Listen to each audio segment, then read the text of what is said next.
তাহাজ্জুদরত চোখের পানি, নাকের পানি সবই শরীরের ভিতরে মালিশ করতেছিল।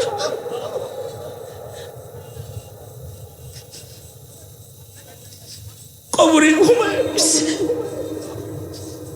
ওই যে গেল আর আব্বা নাক বন্ধ হয়ে গেল। ওনারা তো আমাদের বাপ দাদা, যে ওনাদের রাত ছিল ইবাদতের। এইরকম যত পিছনে যাব, সাহাবায়ে কেরাম, পয়গম্বরদের আমল, নবীজির যুগ, রাতের চিত্র ছিল বড় সুন্দর। সেজদার, নামাজের, তিলাওয়াতের চিত্র ছিল রাতের। এই নীরব রাত, কোরআনের তিলাওয়াত, তাসবির আওয়াজ ফাঁকে ফাঁকে শোনা যেত। আমার মনে আছে, ঘুমন্ত আমি, আমার আব্বা আমাকে কোলে কইরা, আমি অসুস্থ, তাহাজ্জুদের জায়নামাজের কাছে আমার ঘুমের অবস্থায় আমাকে শোয়াইছে। নিজের নামাজের মুসাল্লার পাশে শোয়াইছে, আমি ঘুমাইতেছি, আর আব্বা তাহাজ্জুদ পড়তেছেন। তো কোনো ঔষধে কাজ হইতেছে না, অসুস্থতা লম্বা, বছরের পর বছর কেটে যেতেছে। রিউমেটিক আর্থ্রাইটিসের, ফেভারের, বাতজ্বরের ভালো চিকিৎসা তখন বাংলাদেশে ছিল না। আমার বাতজ্বর এ ভালো হয় না, বাপের আবেগ তো উনি আমারে নিয়ে তাহাজ্জুদ পড়তেছে।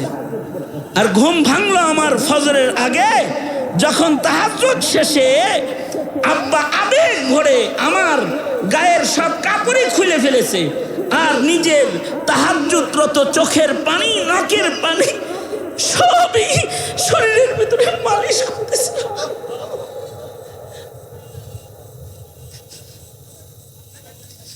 কবরে ঘুমায় গেছে। ওই যে গেল আর আব্বা নাক বন্ধ হয়ে গেল।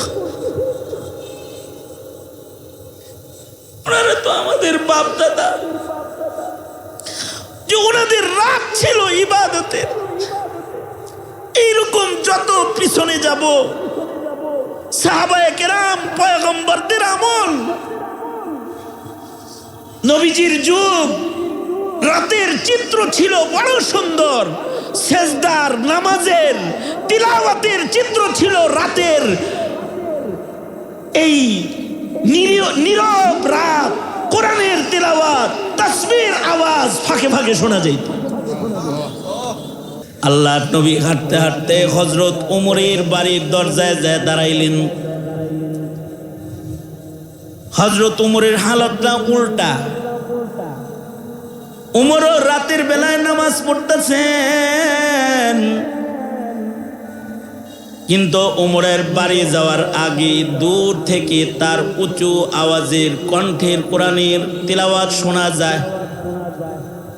আল্লাহর নবী হযরত ওমরের তিলাওয়াত শুনতে শুনতে শুনতে শুনতে দরজায় যায় দাঁড়ায়াও কিছু সময় তিলাওয়াত শুনেছেন। নবীজি ঘুরা ঘেরা সবার হালাত দেখা মসজিদে চলে গেছেন।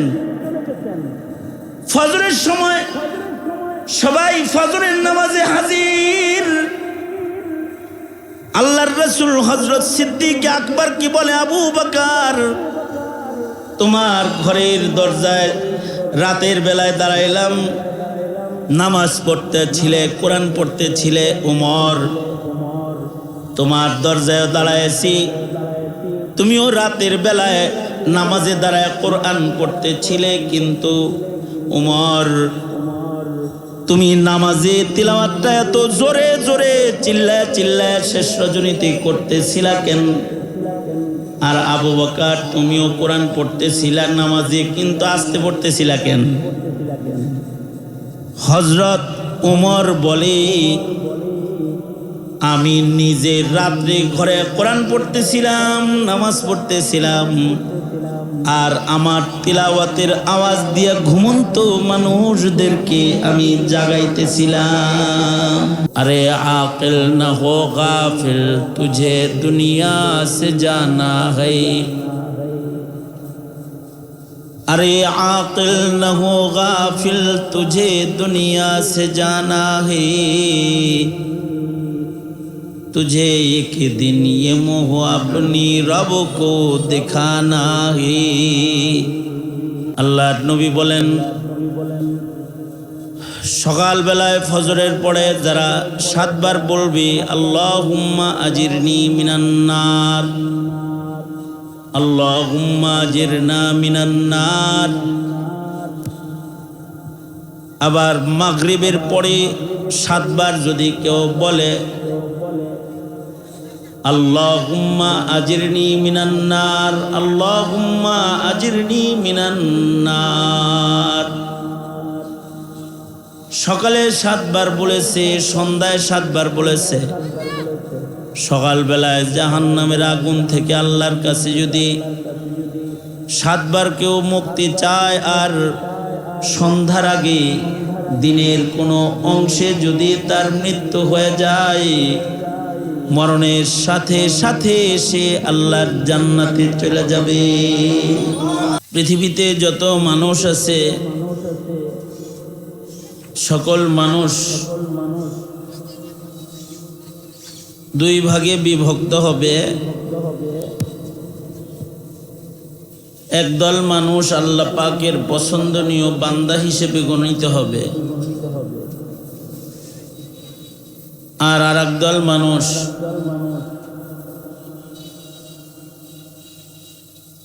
আল্লাহ পাকের মাহবুবিয়ত হাসিল করার কোনো মেহনতি করে নাই, তারা আল্লাহর কাছে নিকৃষ্ট হিসেবে গণিত হবে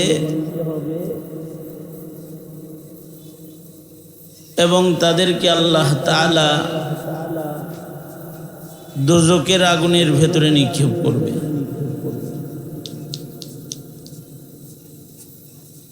মানুষের 2টা ঠিকানা বরজখ থেকেই শুরু, মৃত্যুর পরেই মানুষের 2টি ঠিকানা। ঠিকানা তো একটাই, কিন্তু হালত 2টা।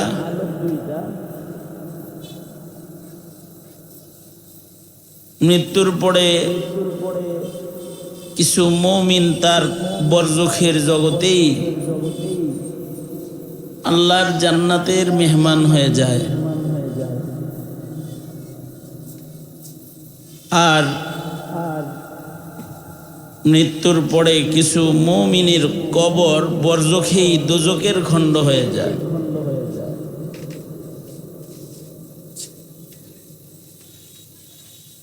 জান্নাত এবং জাহান্নাম, আযাবুল কবর, কবরের আযাব,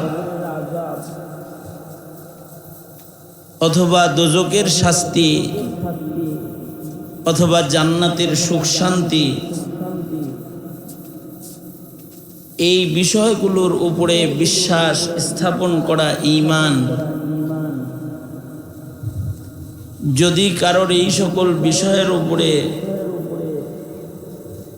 ঈমান বিশ্বাস না থাকে, তাহলে সে বেঈমান হয়ে যায়।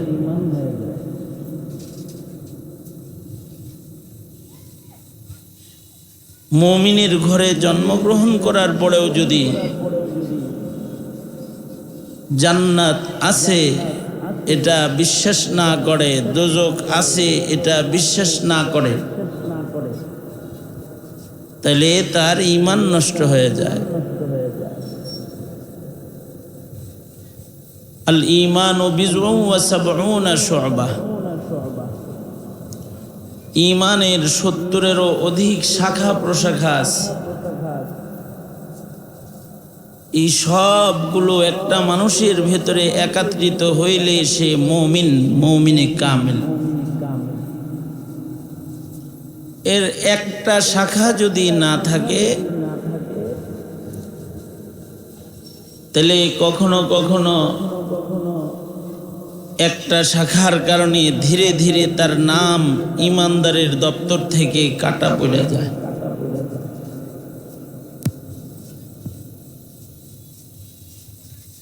অনেকে মনে করে আমরা মুসলিম ঘরে জন্মগ্রহণ করেছি, আমাদের মুখে কালিমা আছে লা ইলাহা ইল্লাল্লাহ,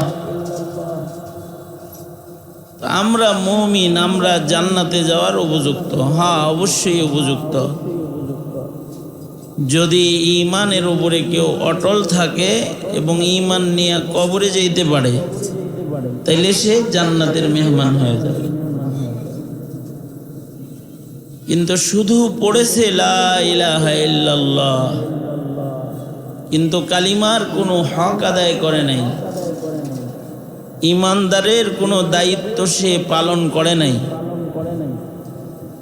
দাবিদার মুমিন হিসেবে গণিত হবে। এই রকম দাবিদার মুমিনরা কখনো কখনো মৃত্যুর আগে বেঈমান হইয়া কবরে চলে যায়। নাউজুবিল্লাহ, আওয়াজ করে পড়েন নাউজুবিল্লাহ। ঈমানের যে সকল গুরুত্বপূর্ণ শাখা প্রশাখা, এই শাখা প্রশাখাগুলোর উপরে আলোচনা রাখা, আলোচনা করা, শুধু ওয়াজ মাহফিলে অথবা মসজিদের মিম্বরে না, সার্বক্ষণিকই এর উপরে একটা আলোচনা, শরীয়তে ইসলামের এই বিষয়গুলোর উপরে কথোপকথন প্রতি জায়গায় প্রতি মুহূর্তে মুহূর্তে এক জরুরি ইবাদত। যদি এই বিষয়ের কথাগুলো ঘরে অথবা সমাজে এগুলো আলোচনার বস্তুতে থাকে, এর দ্বারায় প্রজন্মের আখিরাতের ভয় ভীতি হৃদয়ের ভেতরে বসে। জিন্দেগি পার হয়ে যাইতেছে, বুড়া হয়ে যাইতেছে, এখনো জান্নাত কি জিনিস শুনেই নেই, দোজক কি জিনিস এর বর্ণনা শুনেই নেই, কোন কারণে দোজকে যাইতে হবে, কি করলে দোজক থেকে রেহাই পাওয়া যাবে, কি করলে আল্লাহর জান্নাতে ঢোকা যাবে, এ ধরনের কোনো কিছু যার কানে পৌঁছে না, তার ঈমান জাগ্রত হয় না। এইগুলা মানুষের কাছে বলার জন্যই যুগে যুগে আল্লাহ তাআলা নবী রাসূল প্রেরণ করেছেন। নবী রাসূলরা হলেন বাশীর, নাযীর। আমাদের নবী আলাইহিস সালাতু ওয়াস সালামও ছিলেন বাশীর, নাযীর। নবীজি জান্নাতের সুখবরও দিছেন আর দোজকের আযাবের ভয় ভীতি দিয়া মানুষকে সতর্কও করেছেন।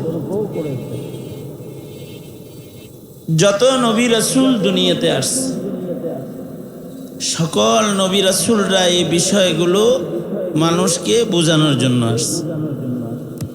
আল জান্নাতু হাক্কুন ওয়ান নারু হাক্কুন, জান্নাত সত্য, আগুন একটা আছে, দোজক এটা সত্য, বরজখ সত্য, আযাবুল কবরি হাক্কুন, আযাবে কবর এটা সত্য, মিথ্যা নয়। এই সব কিছুর খবর দাতা কে? আল্লাহ তাআলা। এই কারণে দোজক, জাহান্নাম এই সম্পর্কে ভীতি ভয় হৃদয়ে যত গভীর হয়, যত বেশি হয়, তার ঈমান তত বেশি সুন্দর হয়।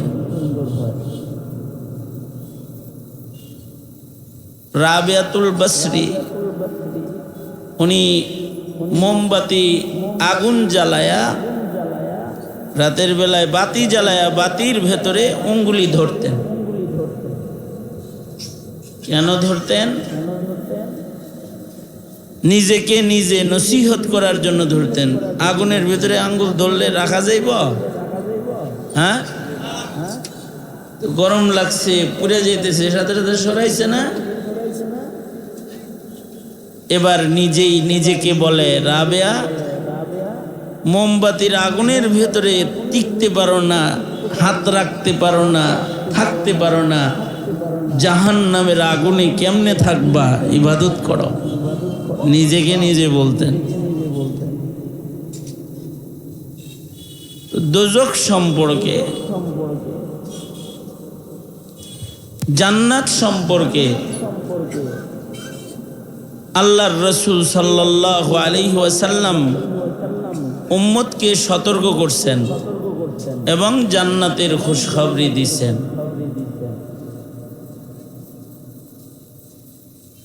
এই বিষয়ের ঈমান বিশ্বাস যখন নষ্ট হয়ে যায়,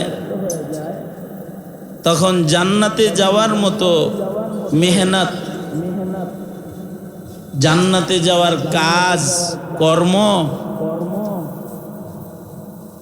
এইগুলা বন্ধ হয়ে যায়। আর জাহান্নামের ভয় ভীতি যদি নষ্ট হয়ে যায়, তখন গুনাহের প্রাচুর্যতা বেড়ে যায়। গুনাহ থেকে বাঁচার শক্তি, চেষ্টা সব নষ্ট হয়ে যায়। যারা হরদম গুনাহখাতা করে, এদের ধারণা এরকম যে আরে মৌলবীরা যে এই ভয়ভীতি যা দেখায়, এগুলো কোনো কিছু ঠিক না। এই বিষয়ে তাদের ইয়াকিন নাই। তখন তারা কেউ কেউ এর গভীরতা শিকড় বেড়ে গেলে তখন সে নাস্তিক হয়ে যায়। তার মুখ দিয়ে উচ্চারিত হয় জান্নাত নাই, জাহান্নাম নাই, নাউজুবিল্লাহ। যদি এই কথা কারোর মুখে বাইর হয়, তাইলে তো তার ঈমানই নষ্ট হয়ে যায়।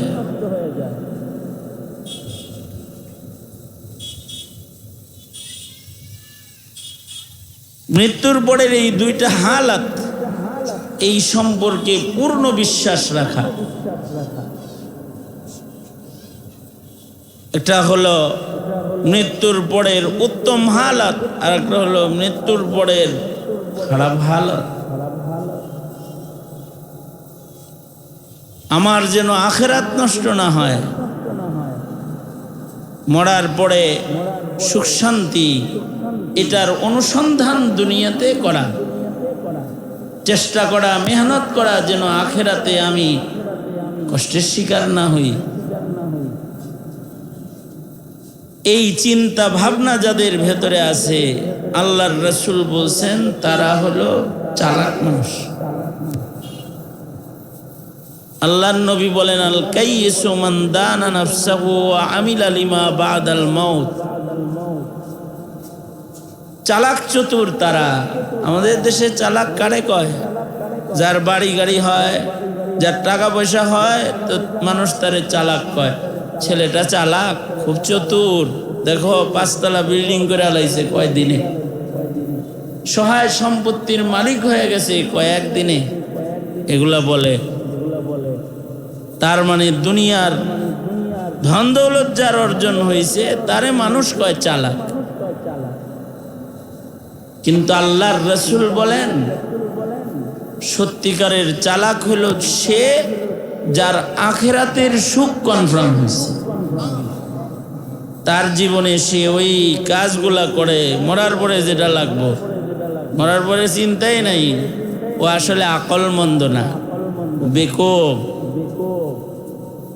अरे आकिल न हो गाफिल तुझे दुनिया से जाना है।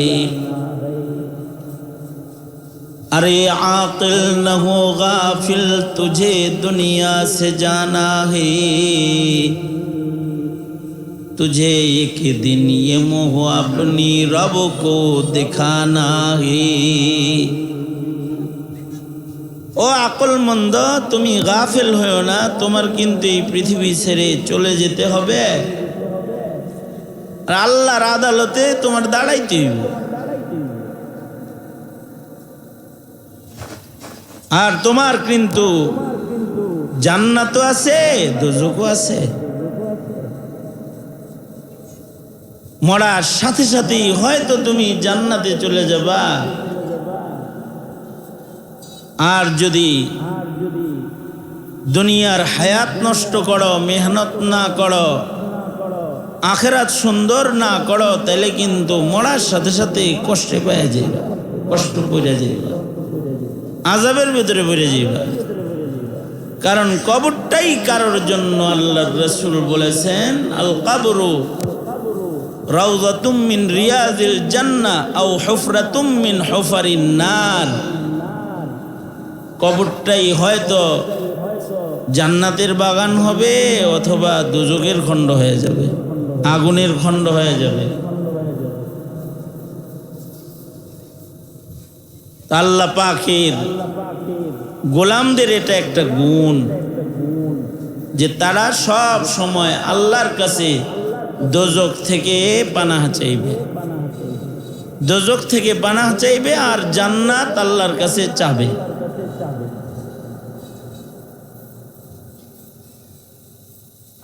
আল্লাহ বলেন, আমি রহমানের গোলাম তারা। এই তোর বাড়ি কই রে? এই মাইকলা, তোর বাড়ি কই? তোর বাড়ি আমাকে এলাকায় না? আমরা এখনো চিনস না তুই? তোর বাড়ি মানিকগঞ্জ, তুই এখনো আমারে চিনস না? ভয় ওখানে চুপ করে। তুই এগুলো আগে কই গেছিলি? আখবাসুন নাস কাহেকার কই গেছিলি আগে?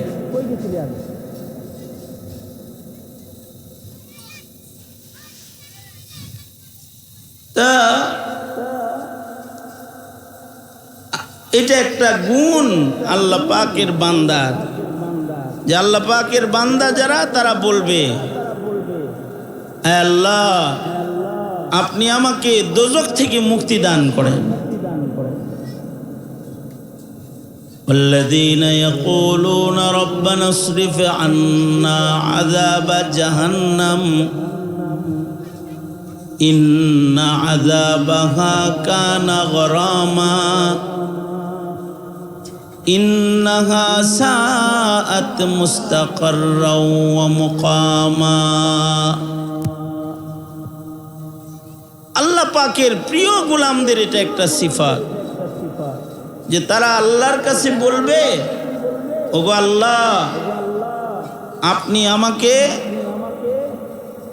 জাহান্নামের ওই নিকৃষ্ট বাসস্থান, যেটা থাকার জন্য বসবাসের উপযুক্ত না, এই জায়গার থেকে আল্লাহ আপনি আমাকে পানাহ দান করেন। আমি আপনার কাছে এর থেকে পানাহ চাই, আপনি আমাকে দোজখের আগুন থেকে মুক্তি দান করেন। এই দোয়াটা করুন।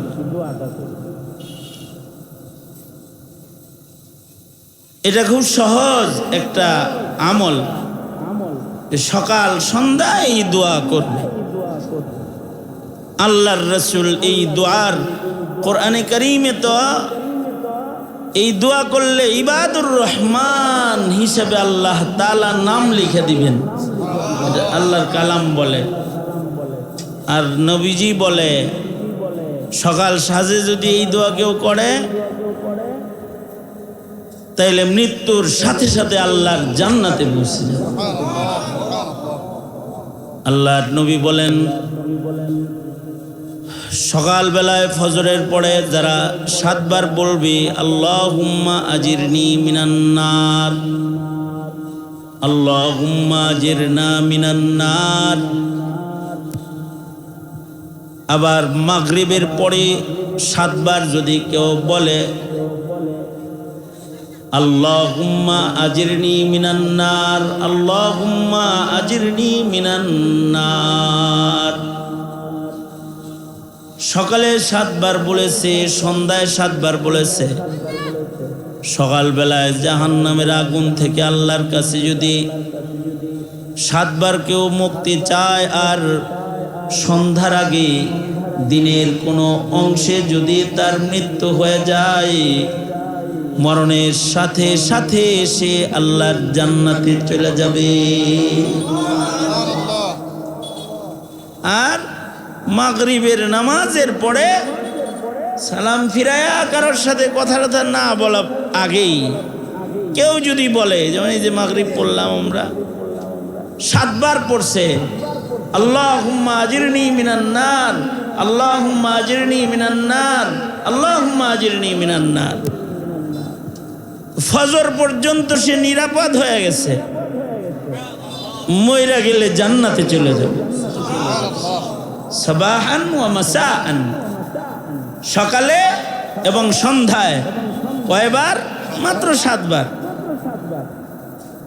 পড়েন আমার সাথে, আল্লাহুম্মা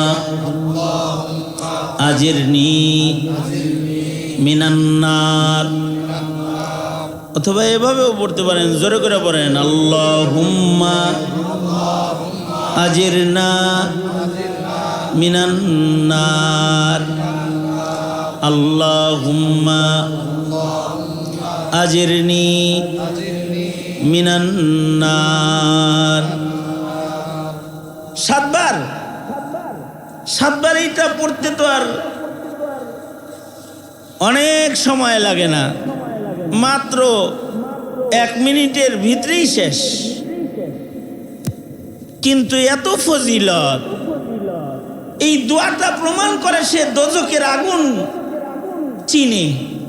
এই দোয়াটা প্রমাণ করে সে দোজখের ব্যাপারে ঈমান বিশ্বাস রাখে। এটা দোয়াটা প্রমাণ করে সে তার রবের কাছে জান্নাতে থাকতে চায়, দোজখে শয়তানের সাথে থাকতে চায়। দোজখ তো বসবাসের জায়গা না, দোজখ বড় ভয়ঙ্কর জায়গা। লা ইয়ামুতু ফিহা ওয়া লা ইয়াহইয়া, কেউ বাঁচবো না মরবো না।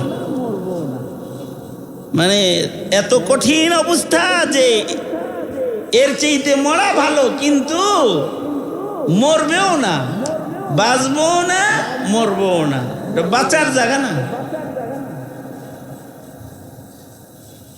এ কারণে বিশ্বাসের সাথে, ইয়াকিনের সাথে নিজেও এই দোয়া পড়া আর নিজের সন্তানদেরকে দোজখ সম্পর্কে ইলম প্রদান করা। আমরা যখন ছোট ছোট,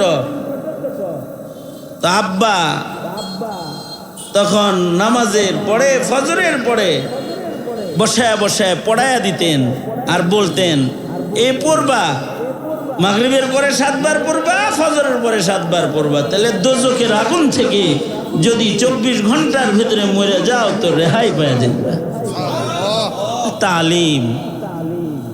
বাচ্চাদেরকে কার্টুন তো দেখাই, নাটক দেখাই, টিভি দেখাই, এই দোয়াও তো শিখাইলাম না, পড়াইলাম না, ওরে বললাম না যে দোজখ কিন্তু আছে, কিন্তু এটা পড়িস। তাহলে ফজরের পরে 7 বার, মাগরিবের পরে 7 বার। এ নামাজ না পড়া, হ্যাঁ, হুজুর যেহেতু কইছে 7 বার দোয়া পড়লি দোজখের আগুন থেকে মুক্তি পেয়ে যাইব। তেমন ল্যাপের নিচে শুয়ে শুয়াই, খেতার নিচে শুয়ে শুয়াই ফজরের পরে পড়ে, অথবা মাগরিবের নামাজ না পড়েই বয়া বয়া দোয়া পড়ে। বান্দার জিন্দেগিতে যত আমল আছে, কালিমার পরে বান্দার জন্য নামাজের চেয়ে গুরুত্বপূর্ণ আর কোনো আমল নাই। ময়দানে মাহশারে আল্লাহ তাআলা ইমানদারকে সর্বপ্রথম জিজ্ঞাসাবাদ করবে নামাজ সম্পর্কে। আল্লাহর রাসূল বলেন, আউয়ালু মা ইউহাসাবু বিহিল আবদু ইয়াউমাল কিয়ামাতিস সালাহ।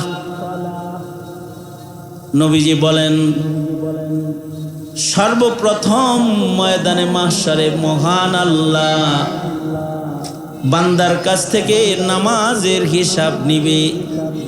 নামাজ পড়েছে কি পড়ে নাই, পড়ে থাকলে সে কেমনে পড়ছে, কয় বেলা পড়ছে, সুন্নত মাফিক পড়ছে না মন গড়া পড়ছে, শুধুই ফরজ পড়ছে নাকি সুন্নত পড়ছে। নফল তাহাজ্জুদ রাতের নামাজও কি পড়েছে? শুধু মসজিদে যাই নামাজ পড়েছে না ঘরেও নামাজ পড়েছে? আল্লাহ পাক আরেকটা গুণ বলেছেন, ইবাদুর রহমান আল্লাযীনা ইয়াবিতুনা লিরাব্বিহিম সুজদান ওয়া কিয়ামা।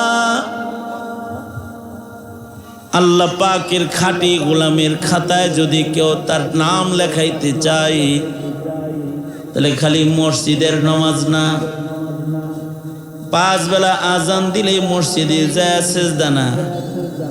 ওয়াল্লাযীনা ইয়াবিতুনা লিরাব্বিহিম সুজদান ওয়া কিয়ামা। তাদের রাতের ঘরের সময়টাও রুকু আর সেজদার ভেতরে কেটে যাবে। রাতের বেলায় সব যখন ঘুমায় থাকবে, সে তখন জায়নামাজে দাঁড়ানো থাকবে। এটা জান্নাতি বান্দার একটা গুণ। এই গুণগুলা যাদের থাকবে, উলাইকা ইউজজাউনাল গুরফাতা বিমা সাবারু ওয়া ইউলাক্কাউনা ফিহা তাহিয়াতাও ওয়া সালামা। এরকম গুণের মানুষগুলাকে আল্লাহ তাআলা জান্নাতের ভেতরে তাদেরকে জায়গা দান করবেন, বাড়ি দান করবেন।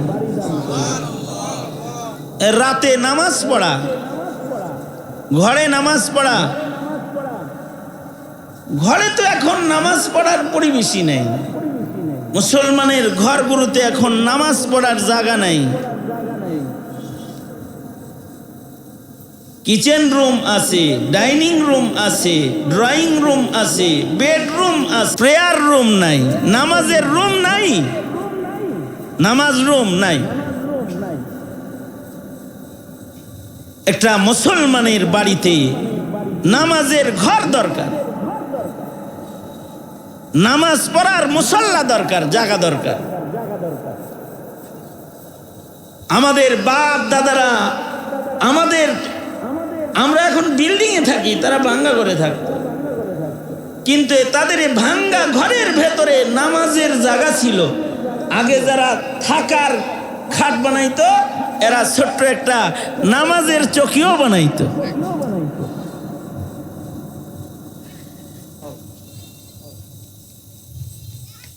আমার ছোট চাচা, মেজু চাচারে যখন বিয়ে করানো হইল, আমরা তখন ছোট, তো আমার দাদা দাদি আব্বারে বললো, এত মানুষের রান্না বান্না এক পাতিলে কষ্ট, তোমরা একটু আলাদা খাও। বাপেরে দিছে বাইর করে। আমার আব্বা একটা আলাদা বাড়ি করলেন দাদার ঘরের পাশেই। দাদা সীমানা দেখায় দিল, এখানে তোমার বাড়ি, এখানে অমুকের বাড়ি, এখানে অমুকের বাড়ি। আমার খুব স্মরণ আছে, এই টিনের একটা ঘর নির্মিত হলো, মলিবাসের একটা পাকের ঘর পাশে, এই ছোট্ট একটা বৈঠকখানা নির্মিত হলো। কিন্তু থাকার ঘরে আব্বা যে ফার্নিচার বানাইলেন, চৌকি বানাইলেন, তার ভেতরে মায়ের জন্য, আমার মার জন্য নামাজ পড়ারও একটা চৌকি ওই নতুন ঘরে ঢুকাইয়া দিলেন। কারণ মুসলমানের ঘরে নামাজের জায়গা থাকবে, নাটক দেখার জায়গা আছে, টিভি লাগানোর জায়গা আছে। তোমার ঘরে তোমার বিবি, তোমার বাচ্চা, তোমার কন্যা অথবা তুমি রাতের তাহাজ্জুদ পড়ার একটা জায়গা কেন বানাও নাই? এটা বানাইবা তুমি, শুধু বানাইবাই না, ওখানে পড়বা নামাজ। নামাজ পড়লে কি হবে? ওয়াল্লাযীনা ইয়াবিতুনা লিরাব্বিহিম সুজদান ওয়া কিয়ামা। মুমিন ঘরের ভেতরে সেজদায় থাকবে,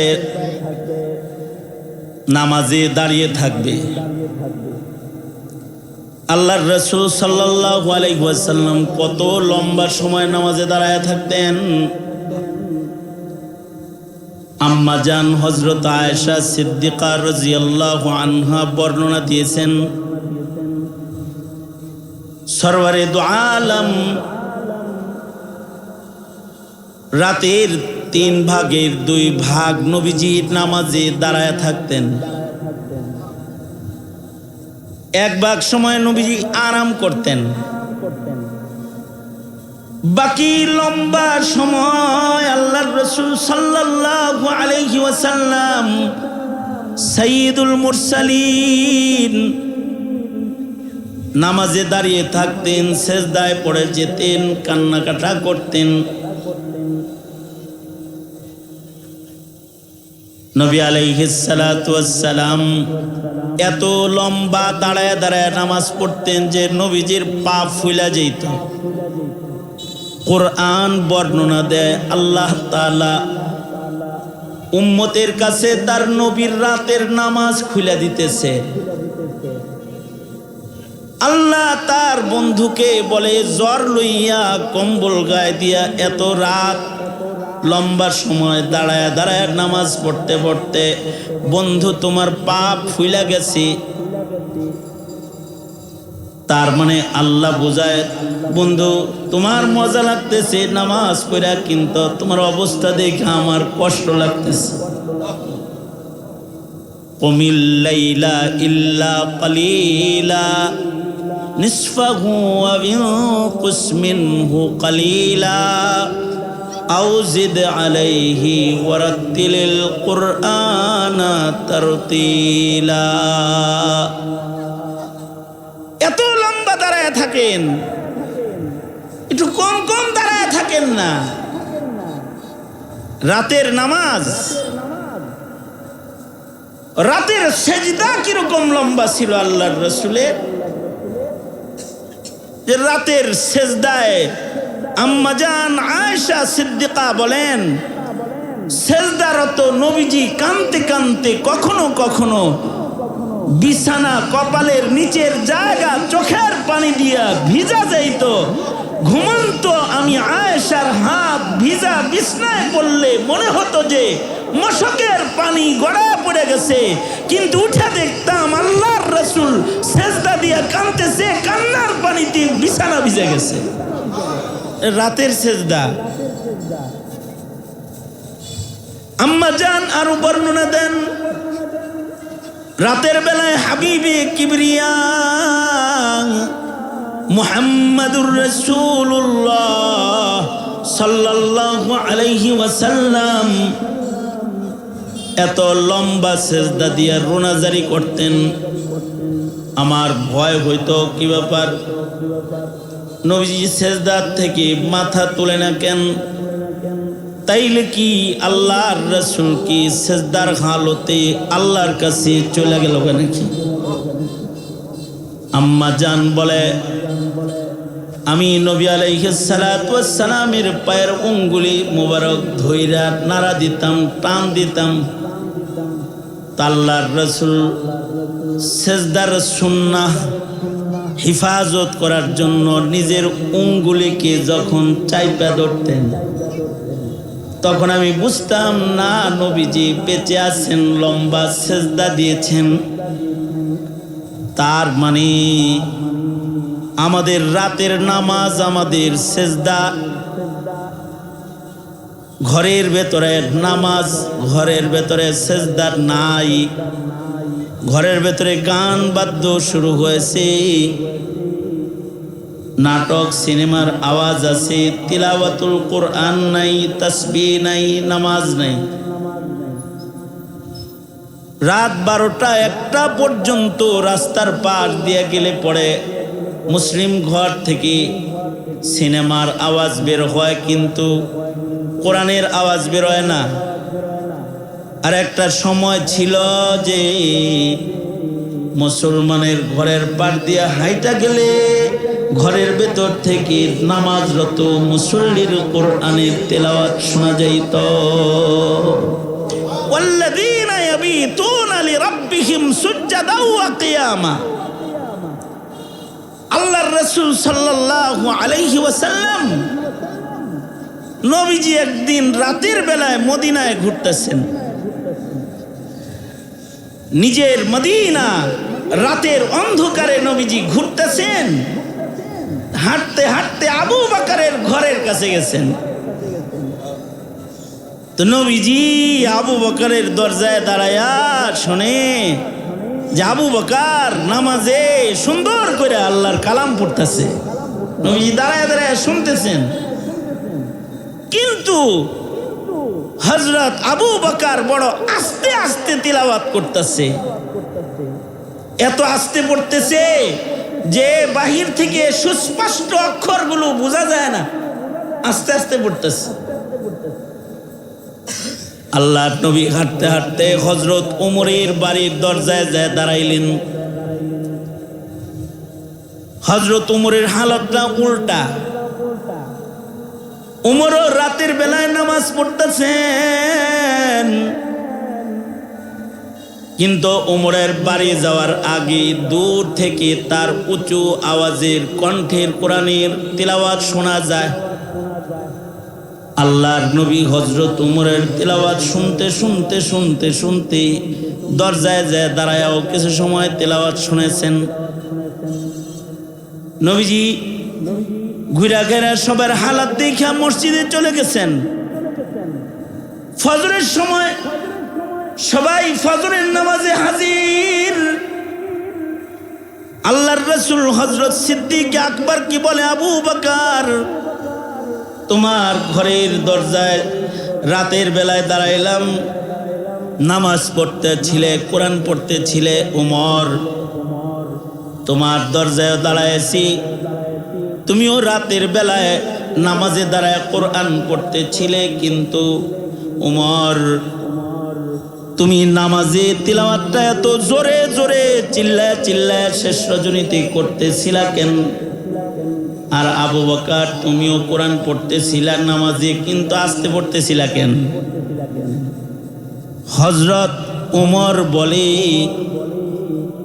আমি নিজে রাত্রে ঘরে কোরআন পড়তেছিলাম, নামাজ পড়তেছিলাম, আর আমার তিলাওয়াতের আওয়াজ দিয়ে ঘুমন্ত মানুষদেরকে আমি জাগাইতেছিলাম, যেন আমার তিলাওয়াতের আওয়াজ শুনে যেন ঘুমন্ত মানুষরা রাতের নামাজের জন্য যেন দাঁড়ায় যায়। আবু বকর তুমিও পড়তেছিলা, এত আস্তে পড়তেছিলা কেন? আবু বকর বলে, নবীজি আসমাউ মান নাজাইতু, আমি যারে শোনাইতে চাই, যার কাছে আমার হিসাব দেওয়ান লাগবো, যেই মালিকরে আমি আমার তিলাওয়াত শোনাইতে চাই, যেই মালিকের জন্য আমি রাত্রি দাঁড়ায় নামাজ পড়ি, আমার উদ্দেশ্য তো শুধু তাকে শোনানো। এ কারণে আমার রব তো বধির না যে আস্তে পড়লে শুনবে না, তাই আমি চুপি চুপি আস্তে আস্তে তাকেই শোনাইতেছিলাম। আল্লাহু আকবার। আল্লাহর রাসূল বললেন, আবু বকর তুমি তোমার আওয়াজটাকে আরেকটু বাড়ায় দিও। ওমর তুমি তোমার আওয়াজটাকে আরেকটু নিচে নামায়া দিও, যেন অপরের কষ্ট না হয়। এই হলো তাদের রাত। আর আমাদের রাত, আমাদের রাত তো গুনাহের আসরে কেটে যায়, টিভির ঘরে কেটে যায়। না নামাজের জায়গা আছে, না নামাজের ঘর আছে, না নামাজ পড়ার আদত আছে, না পিতার আছে, না মায়ের আছে। রাতের বেলায় শেষ রজনীর কান্নায় আমাদের বাপ চাচাদের হালত ছিল, আমাদের হালত পাল্টায় গেল। অথচ আমাদের বাপ দাদাদের হালত ছিল যে শেষ রাত্রিতে তাদের কান্নার আওয়াজে ঘুম ভাঙত। আমার মনে আছে, ঘুমন্ত আমি, আমার আব্বা আমাকে কোলে কইরা, আমি অসুস্থ, তাহাজ্জুদের জায়নামাজের কাছে আমার ঘুমের অবস্থায় আমাকে শোয়াইছে, নিজের নামাজের মুসাল্লার পাশে শোয়াইছে। আমি ঘুমাইতেছি, আর আব্বা তাহাজ্জুদ পড়তেছেন। তো কোনো ঔষধে কাজ হইতেছে না, অসুস্থতা লম্বা, বছরের পর বছর কেটে যেতেছে। রিউমেটিক আর্থ্রাইটিসের, ফেভারের, বাতজ্বরের ভালো চিকিৎসা তখন বাংলাদেশে ছিল না। আমার বাতজ্বর এ ভালো হয় না, বাপের আবেগ তো উনি আমারে নিয়া তাহাজ্জুদ পড়তেছে। আর ঘুম ভাঙলো আমার ফজরের আগে, যখন তাহাজ্জুদ শেষে আব্বা আবেগ ভরে আমার গায়ের সব কাপড়ই খুলে ফেলেছে, আর নিজের তাহাজ্জুদরত চোখের পানি, নাকের পানি সবই শরীরের ভিতরে মালিশ করতেছে।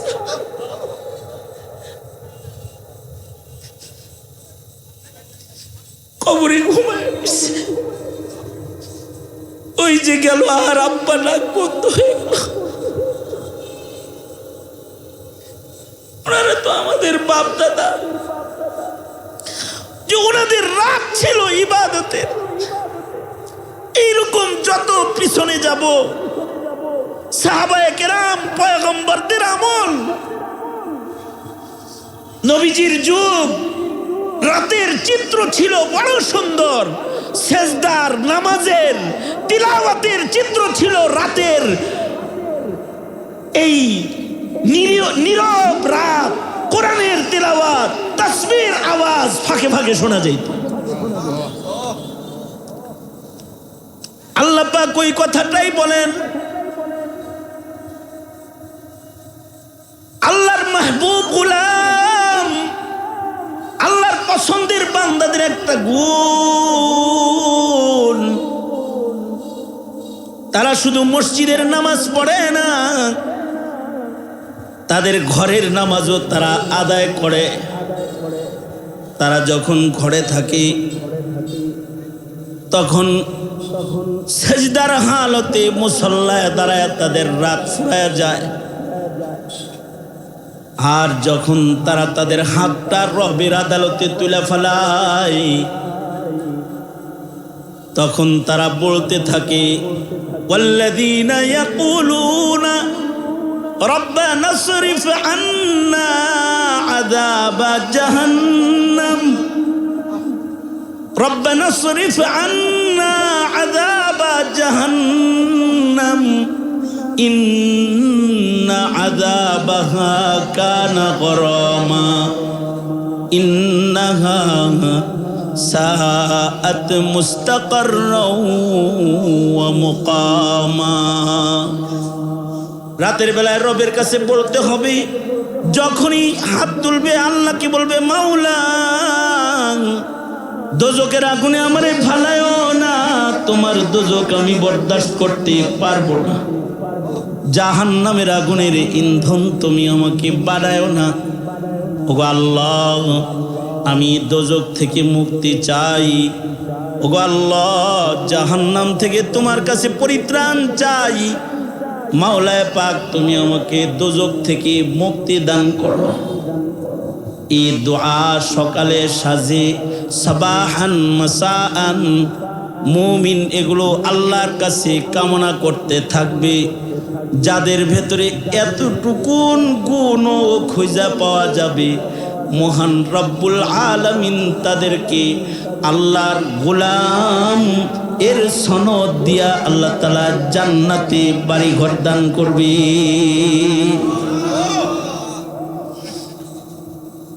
এ কারণে দোজকের আগুন থেকে বাঁচি। আল্লাহ বলেন, খালি নিজে বাইচো না, কু আনফুসাকুম ওয়া আহলিকুম নারা, নিজ দোজক থেকে বাঁচো, তুমি তোমার আহারকেও দোজক থেকে বাঁচাও, তোমার ছেলেটাকে দোজক থেকে বাঁচাও, তোমার মেয়েটাকে দোজক থেকে বাঁচাও, জাহান্নামের আগুন থেকে বাঁচাও।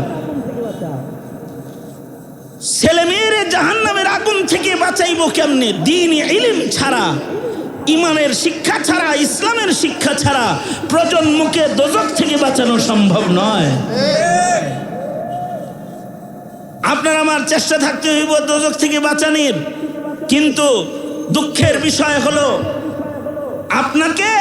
আপনার আমার সন্তানকে দোজখে দেওয়ার চক্রান্ত করে যাচ্ছে মুসলিম দেশের সরকারেরা সরকারি আয়োজনে।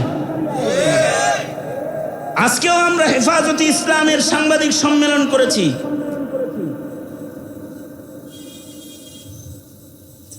কিসের সাংবাদিক সম্মেলন?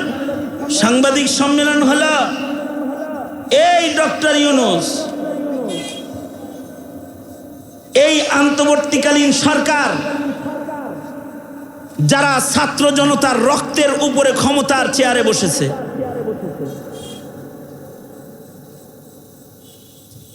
20 বছর লাগাতার আওয়ামী লীগ মানুষের দিন ইমানের উপরে আক্রমণ করেছে, আলেমদেরকে জুলুম করেছে, অত্যাচার করেছে, মাদ্রাসা মসজিদ ওয়াজ মাহফিল যন্ত্রণা দিয়ে জ্বালায় পোড়ায় ভস্ম করেছে। 20 বছর। আমি 1 বছর জেলখানায়। এরকম এদেশের আহলে ইলম মাজলুম আলেমরা জেলখানায়। আজকের প্রধান অতিথি 2 বছর জেলখানায়। এই যে ইসলাম আর মুসলমানদের ক্ষতি করে আওয়ামী লীগ আলেম অত্যাচার আর ধর্ম নিধন, ইসলাম নিধন কর্মসূচি দিয়ে সে আমাদের সন্তানদেরকে পূজা শিখাইবার, মসজিদ থেকে দূরে সরায়া মন্টবে পাঠাইবার চক্রান্ত করেছে। মৌলবীদের তারাইছে যেন ওয়াজে যাইস না, কিন্তু মন্দিরের দরজা খুলে দিয়েছে উৎসব সবার, সেখানে যাও। এই হলো আওয়ামী লীগ। জাতিকে কোরআন হাদিস না শিখায় তাদেরকে হিন্দুত্ববাদের তালিম প্রদান করেছে, গোমাতা শিখায়েছে, ট্রান্সজেন্ডার শিখায়েছে এবং আমাদের প্রজন্মকে তারা ডারউইনের মিথ্যা ভ্রান্ত মতবাদ পড়ায়েছে। নেতা চিনাইছে, রাজনীতি চিনাইছে, খেলোয়াড় চিনাইছে, নায়ক নায়িকা চিনাইছে। এদেশের নায়ক নায়িকাদেরকে এমপি মন্ত্রী বানায়া আওয়ামী লীগ শিক্ষা দিয়েছে এটা সম্মর্যাদার একটা পথ। গান গাও, সিনেমা করো, নাটক হও, বল পিটাও, এটা নাজাতের পথ, মর্যাদার পথ, এমপি হওয়ার পথ। কিন্তু এদেশের আলেমদেরকে জেলার তালাবদ্ধ করে গাড়ি পরে হাতে হ্যান্ডকাপ পরে গরু ছাগলের মতো ঘুরেছে। তার মানে বুঝাইছে এই পথে যায় না। কিন্তু এটা ছিল আওয়ামী লীগের মিশন। আমার দেশের মুসলিম জনতা, যুব সমাজ এগুলো টের পেয়ে তারা তাদের গায়ের রক্ত দিয়ে এদেশ থেকে আওয়ামী লীগ বিদায় করছে, গায়ের রক্ত দিয়া। দুঃখ লাগে হলো যেই ডক্টর ইউনূস এই দেশের ছাত্র জনতার রক্তের উপরে ভর করে ক্ষমতার চেয়ারে বসলো, সেই ইউনূস সরকার আমাদের সন্তানদেরকে গান শিখানোর প্রজ্ঞাপন জারি করেছে যে প্রত্যেকটা প্রাইমারি স্কুলে গানের শিক্ষক নিয়োগ দেওয়ার প্রজ্ঞাপন জারি করেছে। তার মানে আগে তো মন্দিরে যায় খালি পূজা করত, গান বাদ্য শুরু হয়ে গেলে, টিচার দিয়ার এটার পরীক্ষা শুরু হয়ে গেলে আপনার ছেলে ঘরে এসে বলবে আব্বু একতারা দুতারা ঢোল তবলা হারমোনি লাগবে। তার মানে আপনার ঘরটাকে বানাবে একটা পূজার আসর, পূজার ঘর। এই যে চক্রান্ত, আল্লাহ বলে নিজেও তো যোগ থেকে বাঁচাও, প্রজন্মকে বাঁচাও। নিজে দোয়া করবে, আমল করে বাঁচবা, আর প্রজন্মকে দিন শিখায় তাদের জাহান্নামের আগুন থেকে রক্ষা করবা। নারীদেরকে দোজখ থেকে বাঁচানোর জন্য মহিলা মাদ্রাসা, পুরুষদেরকে দোজখ থেকে বাঁচানোর জন্য মাদ্রাসা, দাওয়াত, তাবলীগ, খানকা। এইটা মুসলিম দেশের উজুবি ফরজি কার্যক্রম, যেটা জারি না রাখলে জাতি দোজখের আগুনের ভেতরে পড়ে যাবে। সুতরাং এইটার চেষ্টা ফিকির সমাজে চালু রাখতে হবে। হেফাজতে ইসলাম বাংলাদেশ যদি আমার সন্তানদেরকে পূজা মণ্ডপ থেকে বাঁচায়া দ্বীনের পথে আনার আবেদনকে প্রতিষ্ঠা করতে চায়, যদি কোনো কর্মসূচি দেয়, একাত্মতা ঘোষণা করে পাশে দাঁড়াইতে তৈয়ার আছেন তো ইনশাআল্লাহ? আগামী 15ই নভেম্বর সাহরওয়ার্দী উদ্যানে খাতমে নবুয়ত সম্মেলন অনুষ্ঠিত হবে। আমাদের সন্তানগুলা কাদিয়ানি হয়ে যাইতেছে, চিরস্থায়ী দোজখী হয়ে যাবে। কাদিয়ানির প্রতি যদি কারোর দয়া মায়া থাকে চিরস্থায়ী জাহান্নামী হয়ে যাবে। আমাদের সন্তানগুলাকে কাদিয়ানি বানায় ফেলতেছে। তো কাদিয়ানিদেরকে চিহ্নিত করা এবং কাদিয়ানিদের হিংস্র থাবা থেকে এই মুসলিম মিল্লাতকে রক্ষা করা ও রাষ্ট্রীয়ভাবে কাদিয়ানিকে কাফের ঘোষণা করার জন্য আগামী 15ই নভেম্বর ঢাকা সাহরাওয়ার্দী উদ্যানে পাকিস্তান, আফগানিস্তান, সৌদি আরব, ভারত, বিশ্বের বিভিন্ন রাষ্ট্র থেকে ধর্মীয় লিডাররা এখানে আসবে, আগমন করবে খাতমে নবুয়ত রক্ষার আওয়াজ নিয়ে। আল্লাহর নবীর মুহাব্বত প্রকাশ করে খাতমে নবুয়ত সম্মেলনে যোগদান করতে প্রস্তুত থাকবেন। নিজে যেতে পারবেন না তো নিজের ছেলে, নিজের ভাইটারে পাঠায় দিবেন যে ইমান বাঁচাও, দেশ বাঁচাও, নবীর ইজ্জত বাঁচাও। রাজি আছেন তো ইনশাআল্লাহ? কারণ বিলাখের দোজখের আগুনও তো পড়া যাইব না, ঠিক না? জাহান্নাম থেকে বাঁচতে তৈয়ার? আল্লাহ কবুল করেন। বলেন ইয়া আল্লাহ, 5 ওয়াক্ত নামাজ ইহতিমামের সাথে সুন্নাত তরিকায় আদায় করব, রাতের নামাজ পড়ব, দোজখের আগুন থেকে মুক্তি চাই, মুক্তি চাইব, নিজের প্রজন্মকে দোজখ থেকে বাঁচাবো ইনশাআল্লাহ। জোরে আওয়াজ করে বলেন ইনশাআল্লাহ। আল্লাহ তুমি কবুল আর মঞ্জুর করো, আমিন।